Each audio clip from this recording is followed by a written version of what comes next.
Hello everyone, আসসালামু আলাইকুম আমার পরাণের ভাই বোন। এই যে দেখো, তোমাদের মাঝে কিন্তু আমি ঢেঁড়স সেদ্ধ শেয়ার করেছি, তাই তো দেখিয়ে দিলাম আজকের ঢেঁড়স দুইটা। এই ঢেঁড়স দুইটাই কিন্তু আমি সিদ্ধ দিয়ে খেয়েছিলাম। খেতে খুব সুস্বাদু ছিল, একটু লবণ নিয়ে নিয়ে খেয়েছিলাম। আর তারপরে দেখো আরও একটা নতুন ফুল এসেছে আমার ঢেঁড়স গাছে।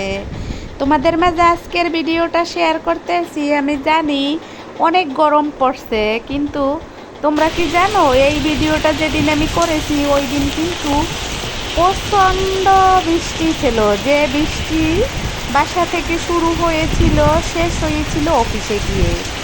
আর পরে যখন আমি আবার বাসায় এসেছি তখন আমি এই ছাদের ভিউ নিয়েছিলাম ঢেঁড়সের। আর এই যে দেখো বৃষ্টি এই যে এভাবে শুরু হয়েছে, ঘুম থেকে উঠে বারান্দায় গিয়ে দেখি বৃষ্টি, হাতে ছিল মোবাইল, ক্যামেরা বন্দি করলাম আর সেটা তোমাদের মাঝে শেয়ার করলাম। আমার পরাণের ভাই বোন, দর্শক শ্রোতা বন্ধুরা, অডিয়েন্স ভাই বোনেরা, সম্মানিত শ্রোতা বন্ধুরা, তোমরা যে যেখান থেকে এই মুহূর্তে এই বৃষ্টির ভিডিওটা দেখতে আসো, তোমাদের কেমন লাগলো অবশ্যই কমেন্ট করবা। কাছে এবং দূরে, দেশে এবং দেশের বাহিরে, যে যেখান থেকে আমার বাংলাদেশের মানুষ দেখতে আসো, তোমাদের সবাইকে আমার এই বৃষ্টির দিনে স্বাগতম জানাই আমার চ্যানেলে। তোমরা সবাই আসবে, আমার চ্যানেলে আসবে, দেখবে, ভিডিওতে কমেন্ট করবে এবং তোমাদের যা ভালো লাগবে সেই নিয়ে কিন্তু আমাকে কমেন্ট করবে। তোমাদের ভালো লাগা থেকেই কিন্তু আমি ভিডিওতে এখনও আছি। তার কারণ আমি কিন্তু অনেক আগেই ভিডিও ছেড়ে চলে যাইতাম, যেহেতু তোমরা আমি কমেন্ট করলে পরবর্তীতে তোমরাও আমাকে কমেন্ট করো, আমার ভিডিওতে চলে আসো দেখার জন্য। যদিও আমি শুধু আমার ছাদ আর আমার বাসার রান্না আর মাঝে মাঝে আমার কিছু লুক আর আমার হাজবেন্ডের কিছু লুক তোমাদেরকে দেখাই, এছাড়া আসলে ঢাকা সিটিতে দেখানোর মতো কিছু নাই, যেহেতু আমি ব্যস্ত লাই।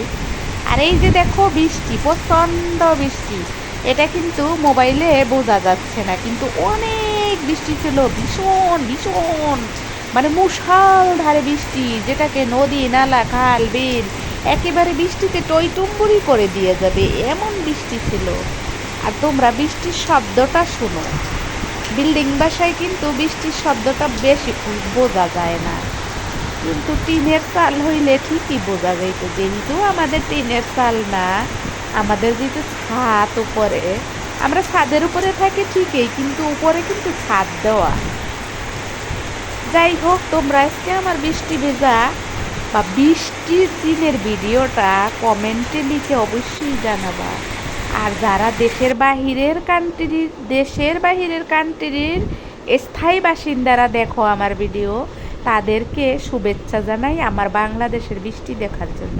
আর তারপরে দেখো এই যে একটু বাজার নিয়ে এসেছে, এখানে ছিল কচুর গাড়ি, কচুরমুখী, কচুর গোটা, কচুর মাটির নিচের কচু, তার সাথে ছিল জালি কুমার, তার সাথে ছিল এই যে দেখো দুধ, তারপরে ছিল পাউরুটি, তার সাথে ছিল ভিমবার, লিকুইড ভিমবার। আর এই যে আবার একটু ছাদে, এটা ছিল বিকালে বিকালে এই ছাদে আমি, বৃষ্টি চলে যাওয়ার পরে আমার ছাদের অবস্থা কেমন থাকে, সকালে যেহেতু বৃষ্টি হয়েছে, দুপুরের পরে আর বৃষ্টি হয় নাই, তখন আমার গাছগুলার এই অবস্থা ছিল, এই হাল ছিল।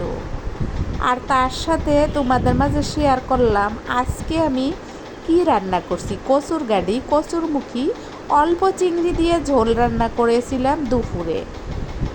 আর তারপরে সন্ধ্যায় রান্না করছিলাম মুরগির হাত পাও, আর ওই যে ঢেঁড়স সেদ্ধ দিয়েছিলাম।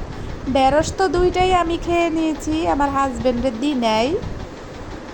আর রাতের বেলা মুরগির হাত পাও যেহেতু রান্না করেছিলাম, তোমাদের বোঝার কারণে আমি দুইটা লুকই দিলাম, গাড়ি এবং ঢেঁড়স।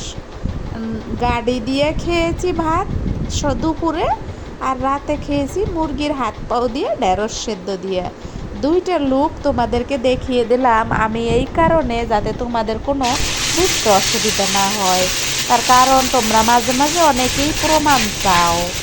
আসলে একবেলা যেদিন রান্না করি সেদিন আমরা একবেলাই খাই, দুই বেলা যেদিন রান্না করি সেদিন 2 বেলা খাই। এই যে গাটির জন্য কী কী নিচ্ছি দেখো, চিংড়ি মাছ, আদা রসুন পেস্ট, তেল এর ভিতরে ছেড়ে দিয়েছি, কিন্তু এই যে তেলের ভিতরে আদা রসুন পেস্ট, চিংড়ি মাছ, তারপরে একে একে সব উপকরণ আর গাড়ি দিয়ে আমি কষিয়ে ঝোল দিয়ে দেবো।